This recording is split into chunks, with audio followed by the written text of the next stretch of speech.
अस्सलाम वालेकुम नाज़रीन, मैं हूं फ़ारूक अब्बास और चैनल है न्यूट्रल बाय जावेद चौधरी। नाज़रीन, आज की खबरें बाकी दिनों से कुछ ज़्यादा ही इंपॉर्टेंट है और सबसे पहली खबर जो आज हम आपको बताएंगे वो बताएंगे डोनाल्ड ट्रंप के हवाले से।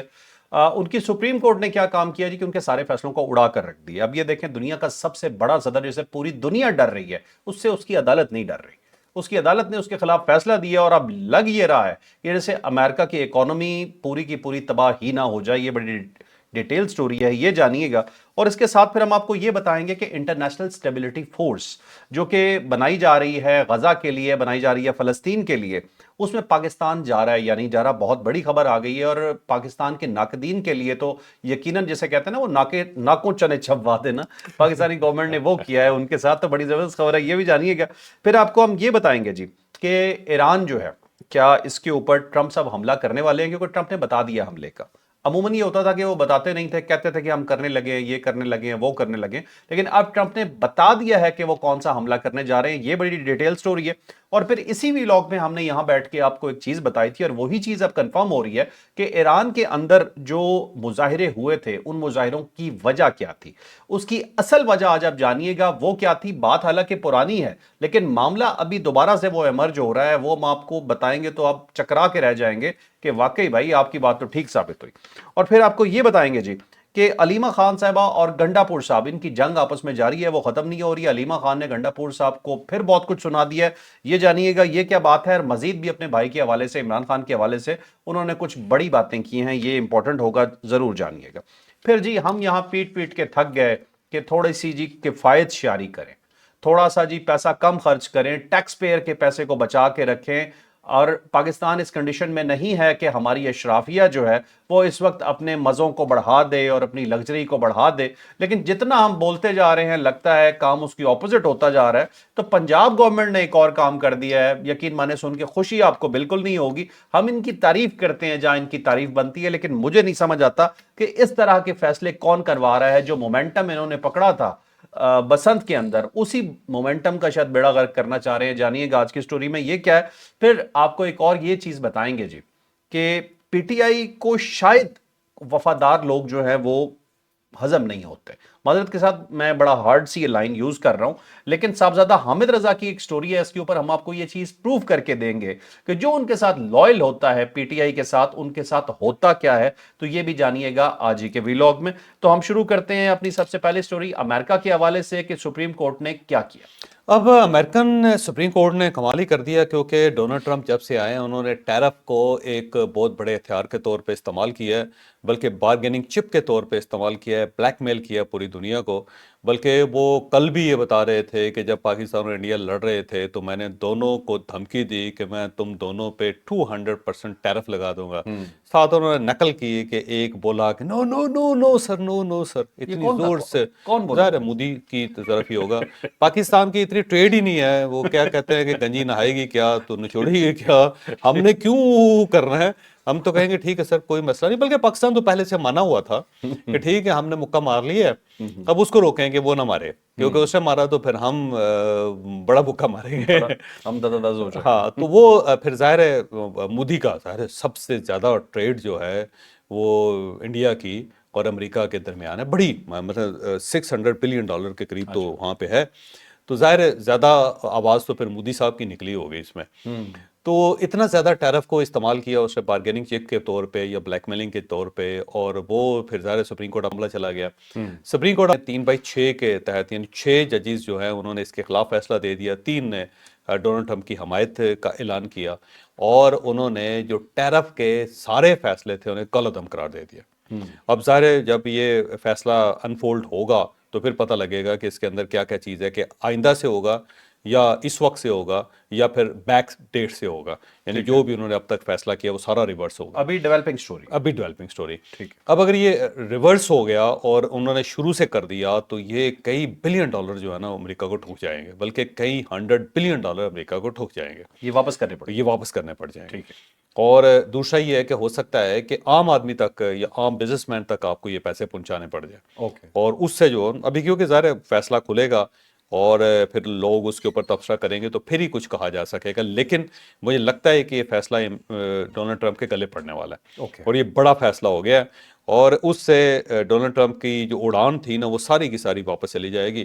اور اس کے بعد پھر اس کے لیے اتنے بڑے بڑے فیصلے کرنے اتنا آسان نہیں ہوگا. ہو سکتا ہے کہ ایران کے اوپر حملہ کر رہا ہے وہ بھی عدالت جو ہے اس کو روک دے کہ آپ یہ حملے نہیں کر سکتے اور اس ٹائپ کی لڑائیاں نہیں کر سکتے.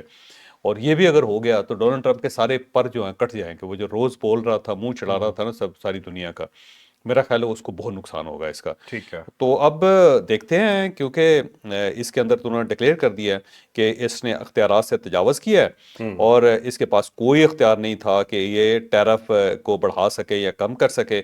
جو بھی فیصلے کرنے ہوتے ہیں وہ کانگریس نے کرنے ہوتے ہیں, پریزیڈنٹ نے نہیں کرنے ہوتے اس ٹائپ کے. تو یا تو کانگریس میں چلا جاتا اور وہاں سے پھر یہ ظاہر ووٹ کروا کے فیصلہ لے لیتا, اور وہاں پہ ظاہر یہ کروا نہیں سکتا, وہاں پہ کروا نہیں سکتا. ایک 1977 کا ایک رول تھا امریکہ نے یا صدر یہ ان کے صدر نے ٹرمپ نے اسے یوز کرتے ہوئے یہ سولو فلائٹ لے لی تھی اور سارا فیصلہ اڑا کے رکھ دیا. سپریم کورٹ نے یہ فیصلہ اس کا اڑا دیا اور ایک نیا پریسیڈنٹ بھی ساتھ بنا دیا. اور پریسیڈنٹ یہ ہے کہ آئندہ اگر پریسیڈنٹ اس قسم کا کوئی فیصلہ کرے گا تو سپریم کورٹ میں جائے گا یہ معاملہ, اور سپریم کورٹ جو ہے اس فیصلے کو اڑا سکتی ہے. تو ایک نئی جو سائنس ہے وہ ڈیولپ ہو گئی ہے, ایک نئی پالیٹکس اس کے اندر امریکہ اس وقت شامل ہو گیا, اور آنے والے دنوں میں بہت زیادہ اس کے نتائج نکلیں گے. تو یہ ایک بڑا فیصلہ ہے اور اس کا مطلب یہ سپریم کورٹ وہاں پہ ایکٹیو ہوگی. اب دیکھیں وہاں پہ دو چیزیں ہیں جو پاکستان نے اس سے پہلے آبزرو کی ہوئی ہیں, پاکستان نے آبزرو کی ہوئی ہیں کہ یا تو ڈونلڈ ٹرمپ اس کو قبول کر لے, اور اگر ڈونلڈ ٹرمپ اس کو قبول کر لیتا ہے تو پھر ظاہر اس کی پالیٹکس کو بہت بڑا دھچکا ہے, اور اگر اس کو قبول نہیں کرتا تو پھر پاکستان والی صورتحال ہو جائے گی. پھر سپریم کورٹ سے اسے لڑنا پڑے گا ڈونلڈ ٹرمپ کو, تو پھر امریکہ اور پاکستان دونوں برابر ہو جائیں گے. پھر ہو سکتا ہے ان میں سے 6 ججوں میں سے 3 کو اڑا دے وہ, یا ہو سکتا ہے ججوں کی تعداد ہی بڑھا دے وہ, کیونکہ ہم اس کو بتا سکتے ہیں بڑی آسانی سے کہ ہم نے یہ علاج کیا تھا, آپ بھی یہ کر لو. یہاں پہ یا پھر وہ وہاں پہ ایک آئینی عدالت بنا دے اور ایک سپریم کورٹ بنا دے. تو پاکستان کی مثال اس کے پاس ہے. تو اب اس کے پاس دو ہی آپشن ہیں, یا تو سر تسلیم خم کرے, اس فیصلے کو قبول کرے اور اپنی پالیٹکس کو قربان کر دے, یا دوسرا یہ ہے کہ پھر پاکستان کے راستے پہ جائے. آپ کو کیا لگتا ہے کہاں جائے گا؟ بس اس کو 26 میں 27 میں ترمیم کرنی پڑے گی, اور وہ اگر کر سکتا ہے تو ٹھیک ہے, مسئلہ کوئی نہیں ہے. اور اس کے لیے ظاہر ہے پھر اسے ذرا تگڑے ادارے چاہیے اور اداروں کی تگڑی سپورٹ چاہیے, اور اگر مل جائے اس کو. ہم پہ بڑا بوجھ ہے, ہم کہاں کہاں ٹیوشن پڑھائیں گے. اچھا چلے صاحب, یہ سٹوری میں خیال کمپلیٹ ہو گئی ہے, کچھ اور اس میں بتانا نہیں چاہ بس ٹھیک ہے ٹھیک ہے. اچھا چلیں اب چلتے ہیں نیکسٹ سٹوری پہ. ذرا آئی ایس ایف کے حوالے سے بتائیے گا, پاکستان میں بڑی تنقید ہو رہی تھی کہ آپ فلسطین فوج بھیج کے کیا کرنے اب والے ہیں. دیکھیں جن ملکوں کے نام آئے ہیں کہ وہ فوج بھجوا رہے ہیں, اس میں انڈونیشیا ہے, مراکو ہے, البانیہ ہے, قازقستان ہے, کوسوو ہے. یہ ملک ہیں جن کے بارے میں ڈونلڈ ٹرمپ نے کہا کہ یہ اپنی فوجیں بھجوا رہے ہیں. پاکستان کی طرف سے ابھی تک کوئی جگہ پہ کسی جگہ پہ کوئی کمٹمنٹ نہیں ہے اور نہ ہی کوئی اعلان ہے. تو وہ جو کہا جا رہا تھا پاکستان تحریک انصاف کی طرف سے کہ جناب پاکستان جو ہے اپنی فوج بھیجے گا اور وہاں پہ یہ اپنے فلسطینی بھائیوں کے خلاف لڑیں گے, اور انہوں نے اسرائیل کو تسلیم کر لیا, اسرائیل کے سامنے لیٹ گئے ہیں, اور یہ اس کے ساتھ ٹیبل شیئر کر رہے ہیں اور کرسیاں شیئر کر رہے ہیں اور صوفے شیئر کر رہے ہیں, اور یہ ہو گیا وہ ہو گیا. تو اب یہ جو پہلی فہرست ہے اس کے اندر تو دور دور تک پاکستان کا نام نہیں, اور پاکستان کی فوج مین تھے. سب سے پہلے پاکستان کو کہا گیا تھا کہ آپ نے آئی ایس ایف کے اندر اپنی فوج بھجوانی ہے. پاکستان نے کمٹمنٹ اس وقت کی کہ اگر آپ ہمیں صرف امن قائم کرنے کے لیے بھیجیں گے تو ہم جائیں گے, اپنے بھائیوں کی مدد کریں گے.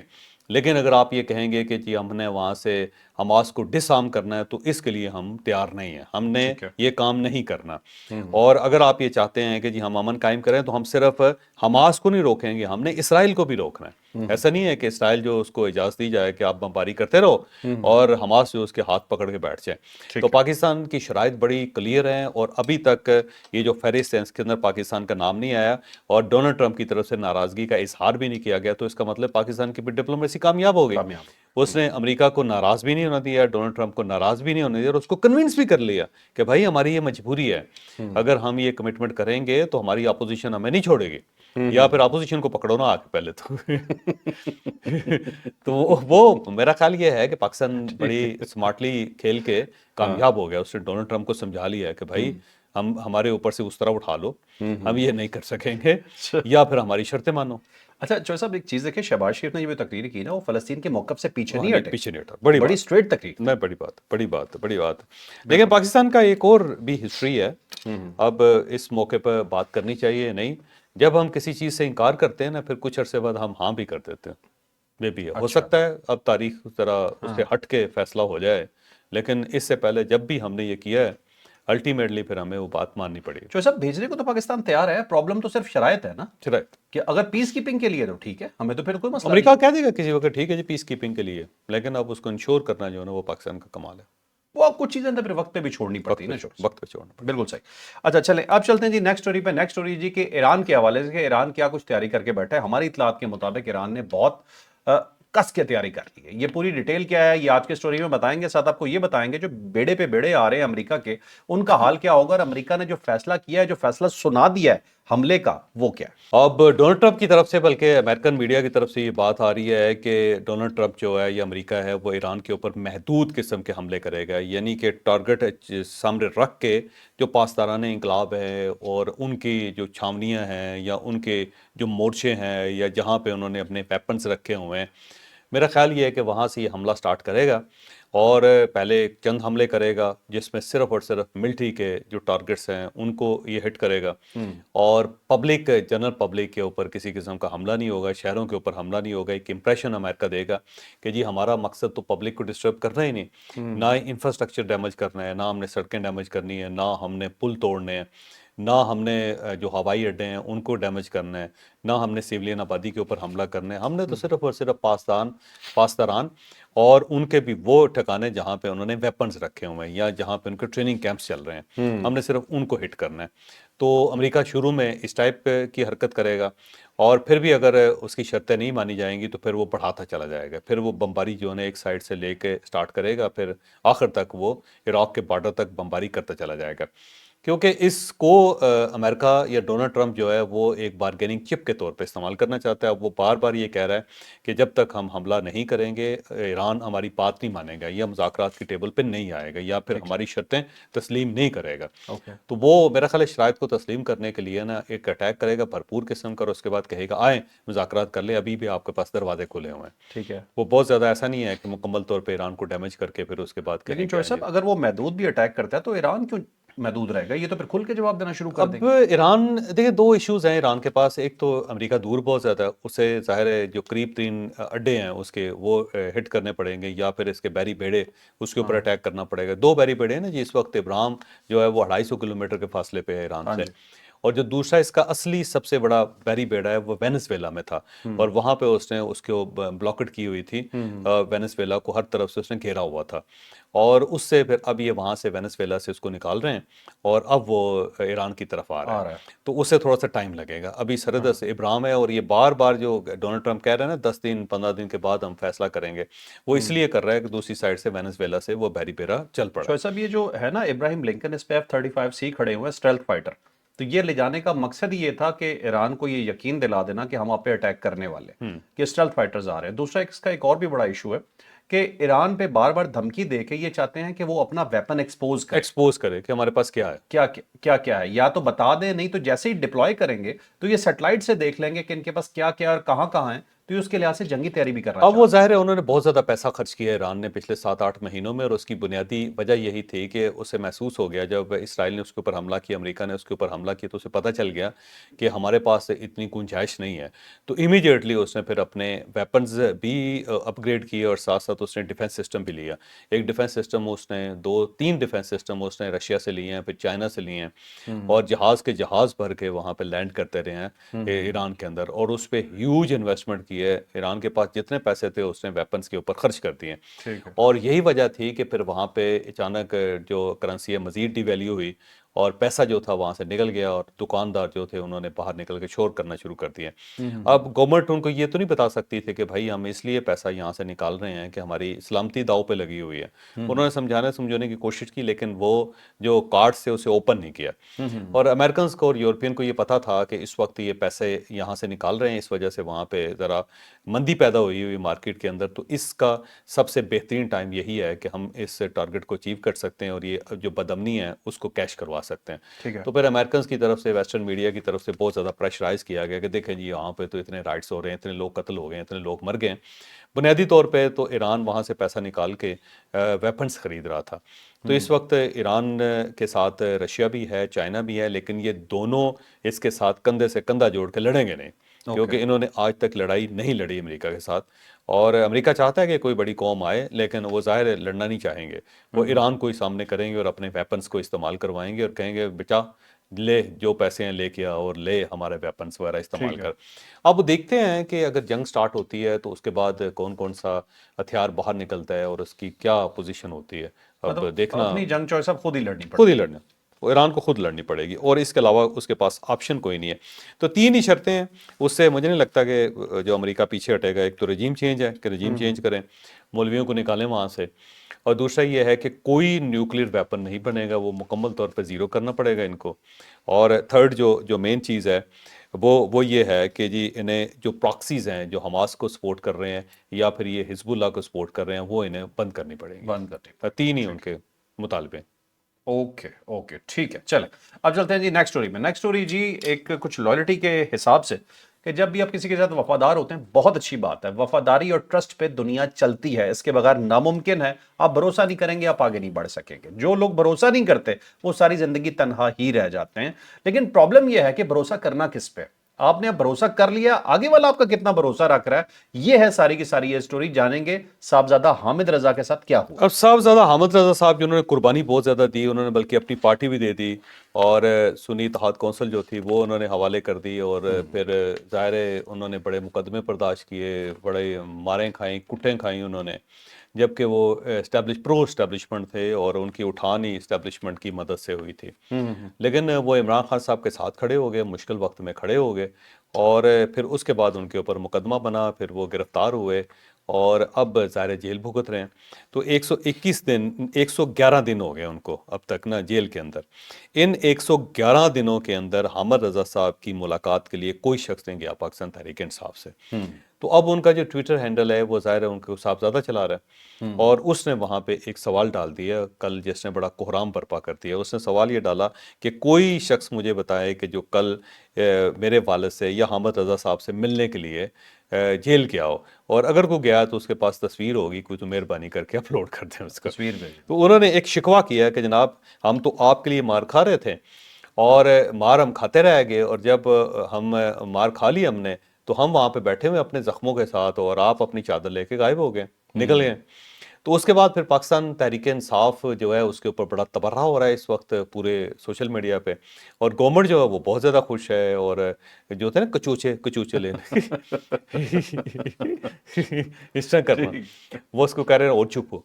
تو انہوں نے کہنا شروع کر دیا کہ دیکھیں یہ وہ پارٹی ہے کہ جو اپنے انتہائی وفادار لوگ جو ہوتے ہیں ان کو بھی اکیلا چھوڑ دیتے ہیں. آپ دیتے رہیں قربانیاں, یہاں قربانیوں کا کوئی پرسان حال نہیں ہے اور نہ ہی کوئی بدلہ دینے والا ہے. یہ بات ویسے بڑی حد تک درست ہے, کیونکہ یہ پارٹی صرف اور صرف عمران خان ہے, اور عمران خان صاحب کے علاوہ یہ پارٹی کسی کو تسلیم ہی نہیں کرتی. اس پارٹی کو بنایا ہی اس طرح گیا ہے کہ صرف خان ہی خان ہے, اور دوسرا اس کے نیچے سٹرکچر کوئی نہیں ہے کہ اگر عمران خان جیل کے اندر ہوگا تو پارٹی کیسے چلنی ہے, کس نے چلانی ہے, کیا اس کی فلسفی ہونی ہے. کوئی اس کا منشور نہیں ہے, کوئی اس کی فلسفی نہیں ہے, کوئی اس کی ایتھکس نہیں ہے, کوئی اس کی ویلیوز نہیں ہے. وہ کہتے ہیں نا کوئی شرم ہوتی ہے, کوئی حیا ہوتی ہے, وہ عمران خان صاحب ہی لے گئے. تو اس کے بعد پارٹی آپس میں لڑی جا رہی ہے, پھر لڑنے کے بعد پھر باہر سے لڑی جا رہی ہے, پھر لوگوں کو بھول چکی ہے. صرف حامد رضا نہیں ہے بلکہ 5 لوگ کوٹ لکھپت جیل کے اندر بھی ہیں. اس کو بھی ڈمپ کر کے نا, ان کو بھی ڈمپ کر کے یہ بھول گئے ہوئے ہیں کہ وہ بھی لوگ, کوئی نہیں جا رہا, وہ ٹھیک ہے وہ بیچارے, جبکہ وہ کریکٹر کا مظاہرہ کیا ہے یار. وہ 5 لوگ جو ہے نا سلام کرنے کے قابل ہیں, سلوٹ کرنا چاہیے ان کو. وہ کسی جگہ نہیں ڈرے, نہ دھمکے, نہ گھبرائے, نہ انہوں نے پارٹی چھوڑی, نہ عمران خان کا ساتھ چھوڑا. وہ بڑی استقامت کے ساتھ جیل برداشت کر رہے ہیں, اور بزرگ ہیں سارے, اور سارے کے سارے بیمار بھی ہیں اس کے باوجود. لیکن ظاہر ہے نہ ان کا کوئی حال پوچھنے جاتا ہے, نہ ادھر حامد رضا کا کوئی حال پوچھنے جاتا ہے. پارٹی کا کمال یہ ہے, بلکہ یہ چھوڑ دیں ان کے ورکرز جو ہے نا 700-800 ورکر ایسے ہیں جو اس وقت بھی جیلوں کے اندر پڑے ہوئے ہیں. نہ انہوں نے وکیل دیا ہے, نہ ان کو کبھی پوچھا ہے. وہ بیچارے جو اپنے زخم لے کے وہاں پہ جیلوں کے اندر پڑے ہوئے ہیں اور خود اپنا وکیل کر کے وہ کر رہے ہیں. اور یہی وجہ ہے کہ اب کوئی آدمی یا کوئی بندہ, کوئی سمجھدار آدمی ان کے ساتھ چلنے کے لیے تیار نہیں. اسی لیے ریلیاں نہیں ہوتی. سب کو پتا ہے کہ कुट भी हमने खानी है, जेलों में भी हमने रहना है, हवालात में भी हमने रहना है, पुलिस को रिश्वत भी हमने देनी है, वकील भी हमने खुद करना है, और रोटी भी हमें जो है ना वो हमारे घर वालों ने जेल के अंदर पहुंचानी है। अच्छा चौधरी साहब, आपको याद होगा 26 नवंबर में कोई दर्जनों के हिसाब से गाड़ियां पकड़ी गई। गड़ी पकड़ी अब वो तबाह गाड़ी हो गई। कोई न कोई बेचारा प्राइवेट ही लाया होगा ना, हाँ हाँ हाँ, किसी ने किराए पे ली होगी, किसी की अपनी गाड़ी वो सब होगी। तबाह हो गई उसके, उन्होंने तबाह करके ना पुलिस ने उसको चाकू छुरियों से काट के कहा कि ले जाओ फिर। लाखों करोड़ों का नुकसान हो गया और वो आम आदमी को हो आम आदमी का नुकसान हुआ, बहुत नुकसान हुआ। गया। ठीक है, और जिसकी कोई भरपाई पार्टी ने नहीं की। नहीं की, ना चले, करेगी। ठीक है जी। अब है जी नेक्स्ट स्टोरी। नेक्स्ट स्टोरी जी, अलीमा खान और गंडापुर की जंग जो है वो आपस में जारी है, एक तो इसके हवाले से बताएंगे, और फिर खैर यही स्टोरी है, इसके अंदर काफी डिटेल है। चौधरी साहब से रिक्वेस्ट करता हूँ डिटेल ही बताओ। अब अलीमा खान साहबा जो है ना जी, उनको गंडापुर साहब ने उनके ऊपर कई विलाग करवाए, कई उन्होंने बातें की, कई इंटरव्यूज में उन्होंने हवाला दिया कि अलीमा खान ने मेरी गवर्नमेंट ख़त्म कर दी। तो अब इंडिपेंडेंट उर्दू जो है ना उसको इंटरव्यू देते हुए अलीमा खान साहब ने कहा जी उन्होंने, गंडापुर साहब ने मेरे ऊपर इल्ज़ाम लगाया, मैंने उनकी गवर्नमेंट नहीं कराई, ये गवर्नमेंट इमरान खान ने कराई है। और इमरान खान ने मीडिया के सामने कहा था कि इसको फारिग करके और सुहेल अफरीदी को सीएम बनाया जाए। ये अलीमा खान की बात इस हद तक दुरुस्त है, कोई शक ही नहीं है। वो बेसिकली तो अदालत के अंदर थे इमरान खान साहब, और वहीं पे उन्होंने ऐलान कर दिया था। लेकिन अब सवाल ये है कि उन तक ये खबरें कौन पहुंचाता था कि जी गंडापुर साहब जो हैं एस्टेब्लिशमेंट के साथ मिले हुए हैं, वो आपको रिहा नहीं करवाना चाहते, वो जल्द से जुलूस नहीं करना चाहते, शिकायतें कौन लगा रहा था? शिकायतें कौन लगा रहा है। अब वैसे अलीमा खान साहबा शिकायतें लगा रही थी, बात दुरुस्त है, लेकिन सबसे ज़्यादा जो बड़ी शिकायत थी वो बुश हबीबी ने लगाई। जब बुश हबीबी बाहर निकली और सारे एहतजाज नाकाम हुए और गंडापुर साहब के साथ उनकी लड़ाई हो गई, और उसके बाद फिर वो दोबारा गिरफ्तार हुई, जब जेल में गई तो जाके उन्होंने पता काट दिया गंडापुर साहब का। और बड़ी दिलचस्प बात यह है कि ये सुहेल अफरीदी को सीएम जो है वो बुश हबीबी ने बनाया, और इसके अंदर मिसाल यूसुफजई का बड़ा किरदार है। मिसाल यूसुफजई साहबा जो थी वो बार बार जाके बुशरा बीबी को बताती थी कि सुहेल अफरीदी बड़ा ज़बरदस्त आदमी है, नौजवान आदमी है, सारी नौजवान क़यादत इसके साथ है, और ये इस्टेब्लिशमेंट के साथ नहीं मिलेगा, इसकी फैमिली में कोई शख्स ऐसा नहीं है जिसका फ़ौज के साथ ताल्लुक हो, तो ये इतनी जल्दी फ़ौज के साथ मिलेगा नहीं, तो इसको करें। वो बार बार इनको बताती थी। और फिर बाहर निकल के जब बुशरा बीबी आई तो सुहेल अफरीदी से उनकी मुलाकातें वगैरह भी, उनको महसूस हुआ कि नौजवान के अंदर बड़ा करंट है, तो वो जाके फिर उन्होंने इमरान खान साहब से ये फैसला करवाया। तो अलीमा खान साहबा की शिकायतें हैं, लेकिन बड़ा फैसला जो है वो बुशरा बीबी का है, और उसी से ये सब कुछ तब्दीलियाँ आई। साथ ही अलीमा खान साहबा ने यह भी कहा कि जो खान के लिए नहीं लड़ सकता उसे चाहिए कि वो साइड पे हो जाए, और ये तो है सारी पार्टी ये कहती है कि सिर्फ खान के लिए लड़ना है हमने, और बहनें जो हैं वो यही कहती हैं हमारे लिए तो सबसे इम्पोर्टेंट जो है वो इमरान खान की आंख है, इमरान खान की सेहत है, और ये कहते हैं कि उसके ऊपर सियासत नहीं होनी चाहिए। हम तो सियासत नहीं कर रहे, हम तो इमरान खान साहब की जो सेहत है उसके ऊपर बात कर रहे हैं। साथ उन्होंने कहा ये जो हमारे ऊपर एतराज़ करते हैं ना, ये बेसिकली इनको एतराज़ इमरान खान पे है, लेकिन इनके अंदर इतनी जरूरत नहीं है कि ये बात कर सकें कि इमरान खान ने हमें लिफ्ट नहीं करवाई या वो हमारे साथ ज्यादती कर रहा है। तो ये जो कहते हैं ना जी वो मैसेंजर को शूट कर देते हैं, यानी एलची को गोली मारते हैं, तो हम एलची हैं जिनको गोली मार रहे हैं ये। तो जबकि इनको चाहिए कि वो इमरान खान साहब के साथ बात करें। साथ उन्होंने वो शानदाना गुलजार साहबा का भी बात की कि जी राजा नासिर अब्बास हैं, महमूद खान अचकज़ई हैं, हम बहुत ज़्यादा इज़्ज़त करते हैं उनकी, और इमरान खान भी बहुत ज़्यादा इज़्ज़त करता है, लेकिन ये उसके ऊपर एतराज़ कर रही है, तो ये बड़ी ज़्यादती है। उसे चाहिए कि ये बाइज़्ज़त लोग हैं, इनकी इज़्ज़त करें। जबकि इमरान खान साहब ना चादर जो थी महमूद खान अचकज़ई साहब की, उसकी मजाक उड़ाते होते थे, ये इज़्ज़त करते थे वो, लेकिन अब तो है मजबूरी की इज़्ज़त है। शानदाना की वैसे क्लास ली है उन्होंने यहाँ पे, वो कहना ही चाह रहे हैं कि शक्ल से नजर आ जाता है कितना दुख है, कितना दुख है। बस क्या करें, ईंट मार ले बंदे सर में, क्या पता नहीं। अबे अलीमा वो बीबी से बेचारे पूछना अकेले पड़ा। रह जाते हैं बाद में, और ये जो वही नहीं वहाँ नहीं जेल के सामने नहीं जाते ना एमपीएस, उसकी वजह यही है कि ये बेइज्जती बहुत करती हैं अलीमा खान साहब एमपीएस। अच्छा हाँ जी। अच्छा साहब, ये इमरान खान मतलब इतना ज्यादा बोलते हैं ये पीटीआई वाले, मतलब लीडर होता है जिसने कौम को बचाना होता है, इन्होंने कौम को लगाया हुआ लीडर बचाने पे उल्टा काम कर रहे कि लीडर नु कड्डो बाकी कह रहे बाकी चल जाएगा। जैसे एटम बम के बारे में कहते हैं ना कि उसने कौम को बचाना होता है, लेकिन कौम एटम बम बचा रही होती है। सीरियसली इनका अजीब ही वैसे उल्टी फिलॉसफी। चलो जी लास्ट अच्छा जी, हमारी लास्ट स्टोरी जी, हम रिक्वेस्ट कर करके थक गए बार बार के जी कि हमारे पैसे हैं, हम जब टैक्स देते हैं ना यकीन माने, और हमारा हैवी टैक्स कटता है, हमें बड़ी तकलीफ होती है, बड़ी हार्ड अर्न्ड मनी है, और आप ये भी अच्छी तरह से जानते हैं कि आप जो टैक्स चोर हैं उन्हें नहीं पकड़ सकते, हम जैसा जो पे कर रहे हैं हमें आप निचोड़ते हैं, اور جب ہمارا وہ پیسہ کہیں پہ غلط جگہ پہ لگتا ہے تو ہمیں بہت تکلیف ہوتی ہے. تو پنجاب گورنمنٹ نے کیا کیا ہے یہ آپ کو بتائیں گے اس اسٹوری. اب نا لگژری گاڑیاں جو نا الاؤ کر دی ہیں چیف سیکرٹری صاحب کو, 3 سرکاری گاڑیاں لگژری ملیں گی. ایک 1800 سی سی ہوگی, دوسری 2800 سی سی ہوگی, پھر 4700 سی سی ہوگی, اور ان لمیٹڈ پیٹرول ہوگا. 800 لیٹر فیول تو یہ ویسے استعمال کریں گے. جو 4700 سی سی گاڑی ہے نا اس میں ان لمیٹڈ چیف سیکرٹری صاحب جو ہے نا پیٹرول استعمال کریں گے. آئی جی صاحب کو بھی سیم فیسلٹیز ہے, سیم تینوں گاڑیاں ان کے پاس بھی رہیں گی. ان لمیٹڈ پیٹرول, جتنا مرضی کھاؤ نہاؤ, جو آپ نے کرنا ہے کریں. پھر اس کے بعد جو گریڈ 20, 21 اور 22 کے ہیں ان لوگوں کو 1800 سی سی کی گاڑی اور ساتھ ساتھ 2800 سی سی کی گاڑی, اور وہ بھی 2 گاڑیاں ان کو دے دی گئی ہیں. لامحدود پیٹرول ہے, نئی اور لگژری گاڑیاں ان کے پاس. اس سے پہلے ان کے پاس جو گاڑیاں ہوتی تھیں وہ 1300 سی سی تک ہوتی تھی اور 200 لیٹر پیٹرول ہوتا تھا ان کے پاس. اب اس کے پاس اس کے بعد جو 19ویں گریڈ ہے, 20واں گریڈ ہے, ڈی آئی جی لیول کے ہیں, ان کو 1600 سی سی کی گاڑی اور 250 لیٹر پیٹرول دے دیا گیا ہے. اس سے پہلے ان کے پاس 1000 سی سی سے لے کے 1300 سی سی گاڑی ہوتی تھی اور 175 لیٹر پیٹرول ہوتا تھا. اب یہ جو ہے نا یہ بیسیکلی تو پرفارمنس بیسڈ ہونا چاہیے کہ جناب آپ پرفارم کیا کر رہے ہیں. اور دوسرا یہ ہے کہ ان گاڑیوں کے اندر ان کی فیملی ٹریول کرتی ہے ہمیشہ. سرکاری گاڑیاں دیکھیں, کبھی سبزی لے رہی ہوتی ہے, کبھی جو بکرے ہوتے ہیں ان کے پٹھے لے رہے ہوتے ہیں جا کے سرکاری گاڑیوں کے اندر جا کے. تو جو یورپ کے اندر میں نے دیکھا ہے, امریکہ کے اندر دیکھا ہے, مریم نواز صاحبہ تو وہاں پہ رہی ہیں, انہیں چاہیے کہ جا کے وہاں پہ جو تھانے تھے ان کا ذرا ایک مرتبہ دورہ کر لیتے. وہاں جو سرکاری گاڑی ہوتی ہے وہ تھانے کے اندر ہی رہتی ہے. بندہ جو آفیسر ہے اپنے گھر سے اپنی ذاتی گاڑی پہ آتا ہے اور یونیفارم بھی آ کے وہ تھانے کے اندر پہنتا ہے اور تھانے کے اندر اتار کے جاتا ہے یونیفارم. اور دوسرا یہ ہے کہ وہ جب وہ ڈیوٹی پہ رہتا ہے تو وہ گاڑی استعمال ہوتی ہے, اور جو ہی ڈیوٹی ختم ہوتی ہے تو گاڑی وہاں پہ جمع ہو جاتی ہے, اور اسے لے کے یہ نہیں ہوتا کہ سبزی خریدنے چلا جائے. لیکن پاکستان کی جو بیوروکریسی ہے اس کی ٹریجڈی یہ ہے کہ وہ گاڑی کو اپنی ذاتی گاڑی سمجھ کے بچوں کو اسکول چھوڑ کے جا رہا ہے, بچوں کو اسکول سے لے رہا ہے, سبزی لے رہا ہے, بیگم صاحبہ کے سینڈل ٹھیک کروانے گیا ہوا ہے, کوئی دوست جو ہے نا وہ گاڑی لے کے کہیں اور نکل گیا, کوئی 15 دن بعد گاڑی واپس آئی. تو یہ جو اللہ تلالے نا پاکستان کے اندر وہ ہوتے ہیں. تو ایک تو ان گاڑیوں کے بارے میں ایک ٹو مچ ہے. یہ پاکستان ایک غریب ملک ہے, پنجاب اس سے زیادہ غریب ملک ہے, صوبہ معافی چاہتا ہوں. تو اس کا خیال رکھنا جو ہے نا امپورٹنٹ ہے. تو اب میرا خیال ہے مریم نواز صاحبہ کو دیں گاڑیاں جتنی مرضی دیں, لیکن ایس او پیز ہونے چاہیے. یہ گاڑیاں ذاتی طور پہ استعمال نہیں ہونی چاہیے, ان کے اندر کیمرے لگنے چاہیے. پرابلم ہے کہ کیوں گاڑیاں دیں جب 1000 سی سی کی گاڑی چل سکتی ہے تو 2847 ہو سکتا ہے کہ آپریشنز کے لیے کچھ چیزوں کے لیے ان کو گاڑی چاہیے ہوگی, لیکن اب ان کے اندر کیمرے لگنے چاہیے گاڑیوں کے اندر, ذاتی استعمال نہیں ہونی چاہیے. چلیں یہی کر لیں کم از کم. چوہے صاحب پہلے جہاز لیا 11 ارب روپے کا, ہم نے کل یہ پیٹے تھے یہاں بیٹھ کے, اگلے دن یہ خبر آ گئی کہ آپ جہاز کو رو رہے ہو, ہم تو گاڑیاں دے دیں گے. ٹھیک ہے جی, مرضی, کیا کہہ سکتے ہیں, آواز ہم اٹھاتے رہے. کہتے دیکھا خان کی چھوٹ. یہ خان ہی خان ہو رہے ہیں میرے ہر طرف.